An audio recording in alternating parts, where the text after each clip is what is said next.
Well, we've reached All-Star Weekend tonight, Friday night. We just had the skills competition wrap up. I'm going to do a little bit of a recap on that and touch on how both Tristan Jarry and Jake Guentzel did, to give my full thoughts on a couple of the other things surrounding the NHL tonight, and then also go into the All-Star format for this weekend's game before the Penguins will be back in action in just a few days in Boston against the Bruins. We're going to talk about all of that coming up for tonight's show.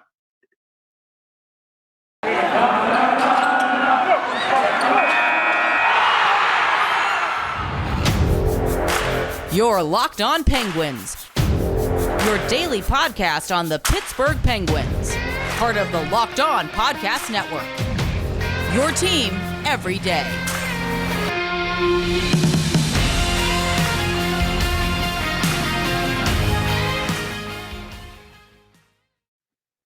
Hello, happy Friday evening. Welcome to another episode of the Locked On Penguins podcast. I am your host, Hunter Hodes. Remember to follow me on Twitter at Hunter Hodes. Follow the show's Twitter at LO_Penguins. And of course, thank you all so much for making this your first listen of the day. We're back on restream for this one. I apologize for doing that one through Zoom on Thursday with Jesse Marshall, though still a great conversation. I always love talking hockey with him. If you haven't listened to that episode, please go check it out. We do a full analysis of the first 41, 44, 46 games. Yeah, it's 46 at this point, and go into a whole bunch of topics surrounding the Penguins. But for today's episode, as I said in the intro, going to touch on the skills competition, give my thoughts on some of the new formats that they use. Also going to go into what's the All-Star game, which, it's basically the same 3-on-3 tournament. But to start things off, Jake Guentzel, honestly, I thought he had it. Hits the first two bottom ones. I'm like, okay, he's doing record pace here. Gets the first top shelf one on the left side. I'm like, okay, if he can get this one, he'll win it, because he had plenty of time going into that fourth one. Just misses it above the pipe. I believe he hit the crossbar, goes over, and then the next one he hits it, goes top cheese, and he finishes with 12 seconds. Sebastian Aho won it with 10.9. So Jake got second place. But man, I mean, I hope this shows more people around the league just how great of a shooter Jake is. I know it's just a fun competition, but I mean, just watch how he was able to pick those corners with ease. And I think, again, people around the league should see, what we're all seeing as Penguins fans, and especially that I do this podcast. It's like, yeah, I mean, this is one of the top 5 pure shooters in the league, and he doesn't just do this when there's an empty net. I mean, he does this basically on a nightly basis at this point. So just awesome to see him shine in that competition. I wish he won it, because it would have been a cool interview, I think, on Sportsnet. Shout out to Sebastian Aho. He had a better time, but if Jake would have hit that last shot before he hit it the second time, Jake 100% would have won that competition. As for Tristan Jarry, so he participated in the save competition. I think in the past, Marc-Andre Fleury has been there, and he's done pretty good with that. I believe he won actually one of those years. Jarry only saved, I think, 2 or 3 of the 6 breakaways that he faced. I know there's going to be some jokes about that on social media and all that other stuff, but I mean, it's just cool seeing him there. In all honesty, he just had a great regular season, and he's being rewarded for that, for just being at the All-Star game, and this is the second time that he has been there as well. So nice to see him there. At the end of the day, it's a breakaway competition. He's had his struggles and shootouts, even though he's improved along the way, but wasn't able to bring it home. I believe Andrei Vasilevsky got the shared title for that one. As for some of the other competitions, I'll give you my thoughts on that. Really do not understand how Trevor Zegras did not win the breakaway competition. Alex Pietrangelo had 2 attempts. So in case anyone that is listening did not watch, he basically, this was a Helm cooking win, by the way, but comes in, misses the net, and then brings out the Vegas Golden Knights band. He taps the drums on a few of them, and then comes in again for a second breakaway, misses the net, and then he still gets 64 points to win. But no, we're not going to give it to Trevor Zegras, who put a blindfold over his eyes, comes in, doesn't even know where he is, does a spinorama, fires the puck past the goalie, and somehow that doesn't get more points than Alex Pietrangelo. I mean, it's just, that is honestly the most NHL thing in the world. And I'm honestly not even joking about that, because, I know it doesn't mean anything, and, it's silly, but how are you not going to reward one of the best younger players in the league for something so cool and skillful like that, but you're just going to give it to Alex Pietrangelo because the event is in Vegas. It's just, I saw so many tweets on social media. Even Pete Blackburn, he wins Pietrangelo wins the breakaway challenge without scoring a goal when Trevor Zegras scored one of the coolest showman goals I've ever seen in my life. Yep, cool event. I mean, it just, like I said, it goes to show how, I guess some of the other players even said it's rigged. It basically was. I think one of the judges had a little Muppet next to him, and they had a combined score of 19. There you go. There's your winner right there. Jack Hughes, his was pretty cool too. I honestly, if it weren't for Pietrangelo, I wouldn't have maybe have minded if Jack Hughes won because, he kind of did like an abracadabra kind of thing where he tapped his stick on like this huge, thing that was on the ice. Little mini Jack Hughes comes out just kind of like a magician and then does a beautiful deke, tosses his stick into the crowd just like the real Jack Hughes does. I mean, they both did it actually at the same time. And, that actually vaulted Hughes ahead of Zegras for a short amount of time. That breakaway challenge was probably the best one I've ever seen. And, I've been watching these skills competitions for, as long as I can remember. They're always a lot of fun. I think it's probably the best thing the NHL does at the skills competition. But this one, again, I think this took the cake, even if Alex Pietrangelo, for some reason won. Really did not understand that, but it was cool to see all the judges and that kind of stuff. It kind of reminded me of the NBA dunk contest in a way that they always do, where you have the celebrity guests when with the 10s and the 9s and all that. And there were some. Paul Coffey was one of the judges. He was hard to sway, I think, in a few of those. I think even the Trevor Zegras one, for some reason, he gave him a 9. I was like, what are we doing here, Paul? If that doesn't get a 10, you should probably not be allowed to vote ever again on one of those, at least in my opinion. So I didn't really know what the hell Paul was doing there. I'm going to say the least, but that was a lot of fun. Some of the other competitions though, the 21 and 22 outside with, what was it? Matthews, Stamkos, Joe Pavelski, Nazem Kadri, Brady Tkachuk. That's an event I don't think they need to bring back. That's the first time they're doing it. And I applaud the NHL for trying new things, keeps it going and all that. It was just kind of weird.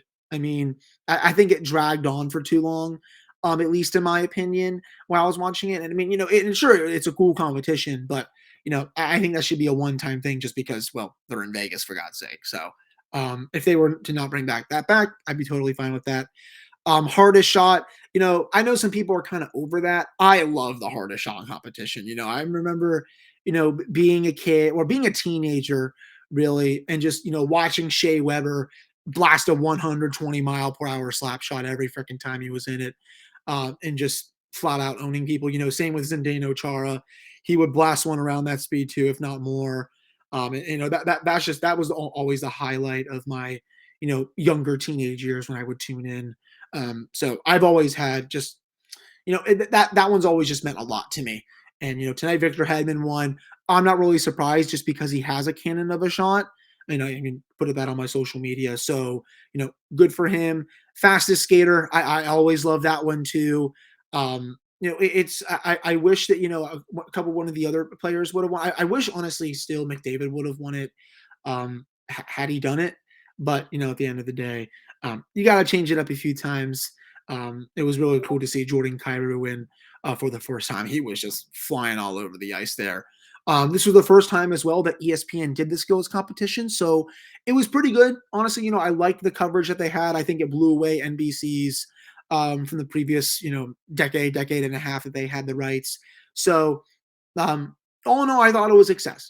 Maybe a little bit rigged in one of the competitions, but all the other competitions, the fan favorites that were back, it was a lot of fun. And of course, there was the one. If I can find this here, real quick. Jacqueline Lemoreau Davidson, just the fountain face off. She absolutely owned everyone there. Shout out to her. She was just incredible with that one. I loved watching that one. If they could do that in every city that they host it, sign me up. I would love if the NHL would keep doing something like that. And, just hopefully next time, They bring another woman out there, maybe Amanda Kessel, Brianna Decker if she gets healthy, and they both can kick everyone's asses as well. So that'll wrap up this first segment of the skills competition. Again, huge fan of it. I'm sure they'll probably add some new stuff for the next cities ones. But I still really liked it. Coming up in the next segment, we're going to go into more what to expect for the All-Star game tomorrow. Some of the format, the teams, of course, and some of the news that came out from the NHL today as well from Commissioner Gary Bettman. A lot of it was kind of, I guess, really bad. I think anyway, I'm going to touch on that coming up later on in the show. But before we do that, this is the time of year that I've pretty much given up on all my New Year's resolutions, but it's not this year as well. I'm sticking to my resolution to eat right, thanks to Built Bar. It almost feels like it's not really a resolution because I actually enjoy eating them. Have you tried the Puffs? If you haven't, you are missing out on one of the best Built Bars of all time. Puffs, are the first ever protein-infused marshmallow. They're fluffy, they are marshmallowy, they're not just a protein bar, they are a treat. And of course, they're covered in 100% real chocolate. All Built Bars are covered in 100% real chocolate. Yes, Puffs are included with that. They are low calorie, high protein. Replace your candy bars with these. They are much better. A typical candy bar can be anywhere from 200 to 300 calories. Most Built Bars contain 130 calories, 4 grams of sugar, 4 grams of net carbs, and 17 grams of protein. Mint brownie, coconut almond, and new for this month, white chocolate cookies and cream. They are all delicious, and all new flavors are coming out all the time. Remember, you can go to built.com, use promo code LOCKED15 and get 15% off your order. That's promo code LOCKED15 for 15% off at built.com. All right, welcome back to this episode of the Locked On Penguins podcast. I'm your host, Hunter Hodes. Remember to follow me on Twitter at Hunter Hodes. You can also follow the show's Twitter at LO_Penguins. So, the NHL All-Star Game format. So this will be 3 p.m. Eastern on Saturday, a little earlier in the afternoon. In Vegas. So remember, since 2016, the All-Star Game, it's been a 4-team tournament, 3 games being played to usually decide the winner. It's always split between the Metro, Atlantic, Pacific, and the Central. It's been 3-on-3, 20 minutes for each contest. It's going to be the same for this one. So I'm excited to see what Jake Guentzel can do there. It's unfortunate that Sidney Crosby is not going to be in this. It honestly just feels weird because I know he had a little bit of a slow start, but I still think Sid should have gone just because, how are you promoting the game of hockey if one of the 5 best players in the league is not there? Alex Ovechkin was going to be there, but he got COVID. Best wishes to him. Hopefully, he is all right and recovers just fine. It's just kind of frustrating that neither of those 2 players are there. I know one of them was going to be there, but why couldn't you have invited both? I think as well. Brian Russ, I think he was snubbed as well. He's over point per game right now. Chris Letang for the Penguins too. Definitely a little frustrating. Letang has always played well in the 3-on-3 games. I think a few years ago, he had quite a few goals during that competition. He would always feed Sid, and Sid would always feed Ovechkin. So I always loved seeing their bromance at multiple All-Star games, just because how good of friends I think they are this day and age. So it is unfortunate that both of them are not there. So remember, 3 p.m. Eastern tomorrow, you will be able to watch the All-Star Game. 3 games, 20-minute games, and then, the 2 winners. The first 2 games, they will square off in the championship, and then they will decide who wins. And then, the winner always goes home with a crap ton of cash and everything like that. And then, All-Star weekend is over Sunday. Teams are probably back at practice. And then, Monday as well. And then, of course, the Penguins are back in action on Tuesday against the Bruins. So that just goes in. I just wanted to go into the All-Star format, if people that are new to this podcast or new to hockey, somehow just how it works and all that, it's all, I honestly am a decent fan of it. I never used to watch the All-Star game because it wasn't fun. You had 5-on-5 for a little bit, 4-on-4, but they didn't make it skillful, I think is the one thing I'm trying to say.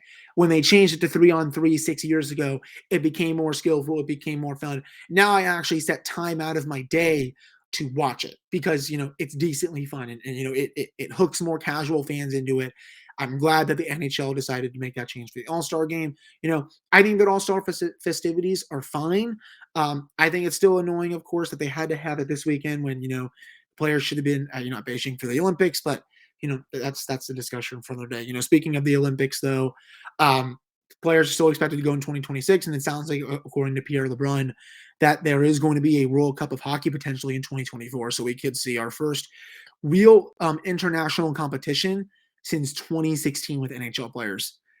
That's crazy to think about too, because remember they didn't go in 2018. And there wasn't even a pandemic there. It was just because the NHL was just being stupid. This year they were supposed to go. Of course, COVID-19 got in the way. But I'm not usually that high on a World Cup of Hockey, but I remember the last one, Team North America, was so much fun. But it actually shielded me from hating the U.S. team because they were so bad at building that team. They had freaking Jack Johnson and Brandon Dubinsky on it, for God's sakes, when there was so much elite talent in the league or in this country at the time. So if that happens in a couple of years, definitely excited for that, just because that's probably going to be one of the best international competitions the NHL has seen in some time. And as well, it's going to grow the game as well. There are some other notes from Gary Bettman today during his State of the League address. So Carolina, the Hurricanes are going to get a Stadium Series game next year down at NC State's football stadium. Apparently, Don Waddle of the Hurricanes said he's going to find out his opponent in the next 60 days. If I recall correctly, I believe the Penguins were supposed to have an outdoor game against the Penguins, but I think it got postponed or canceled. I'm pretty positive at least. So I would be curious to see if Pittsburgh plays them in this one, though they did say Carolina, that is, they said it was probably going to be against a rival. If I had to guess, it's probably going to be Washington, just because those two teams have not liked each other since they played in the playoffs a few years ago. Though I would like to see a Penguins Hurricanes outdoor game. It's been a little bit since the Penguins played an outdoor game. I mean, I guess 40 years. Though I also kind of think, I would never really go to an outdoor game, even though the Penguins have played in so many of them. It looks like a miserable time, at least in my opinion, because A, you're so far away from the actual rink, and B, it's just so freaking cold outside during that time of year in Pittsburgh. Why would you want to freeze your tail off watching a game from so far away when I can watch it from the comfort of my house, drinking a nice beer, having some nice snacks? I mean, that's just me speaking. I understand why people want to go. It's an experience of a lifetime. But I mean, I just don't think, what you're paying for, is worth it, just because you really can't see anything. You probably have to wait like 5 or 10 seconds before you actually see the puck go into the net. So definitely, I guess, a little bit interesting. The Boston Bruins will be hosting the Winter Classic next year. I don't really know who that's going to be against. If I had to make a guess, then it's probably the Rangers. And then, Gary Bettman just had to be a complete moron when it comes to the Chicago Blackhawks situation. He said he's not going to punish Rocky Wirtz for saying the other night that they're not going to talk about 2010 in the most disdained way possible. I think Taylor Haas of DK Pittsburgh Sports had an even more jarring tweet from Bettman during his press conference. And if I can find this here real quick, I had this pulled up. If I can just get this here real quickly. Yeah. So, all right. This is, I'm going to find, yeah, here it is. So Bettman characterized it as an outburst due to the frustration that the organization has after what happened to that franchise because of Kyle Beach and with Kyle Beach. That is how he worded it. He said it was an outburst due to what has happened to that franchise because of Kyle Beach and with Kyle Beach. And it just goes to show he doesn't give a flying crap about any of this. He's a mouthpiece to the owners. And, if he wanted to instill change in the NHL, he would. But you know what? He doesn't care. He never has cared. It's an embarrassment to the league. I will always say this about the NHL.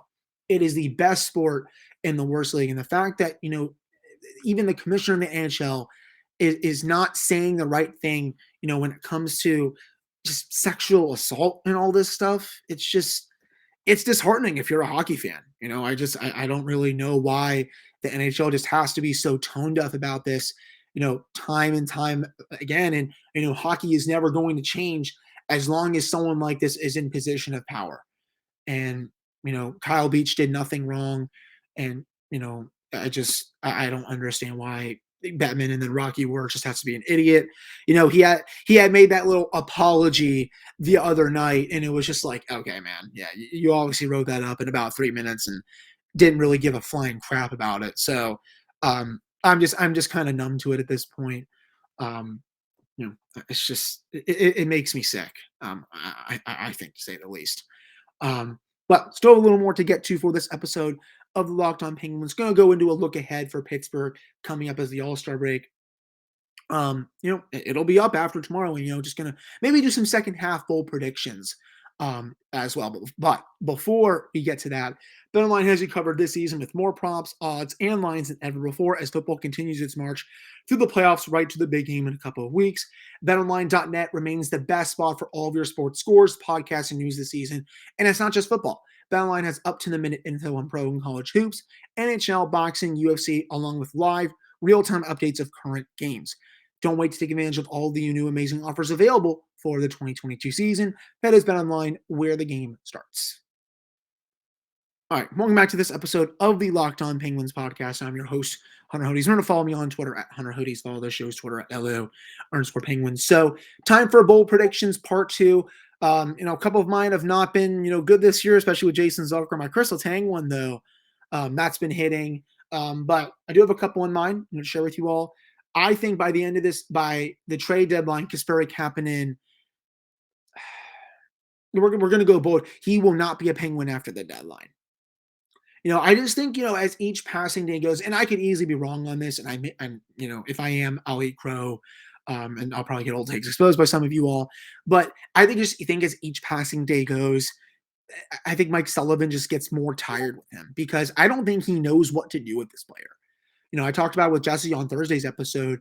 He plays 8 minutes on the fourth line, gets elevated to the Malkin line the next game, still doesn't do anything. And it stinks that Teddy Bluger and Jason Zucker are hurt right now because, excuse me, if both of them were healthy, is Kapanen even in the lineup? I mean, you could easily put, Brian Boyle, I wouldn't say in his spot on the second line, but you can play him in the lineup over Kapanen. I think he needs a fresh start somewhere. And it pains me to say that just because of how much I like the player and I know how much he loves Pittsburgh and everything. But for whatever reason, it is not working out right now with the Penguins. I mean, that's just the reality of it.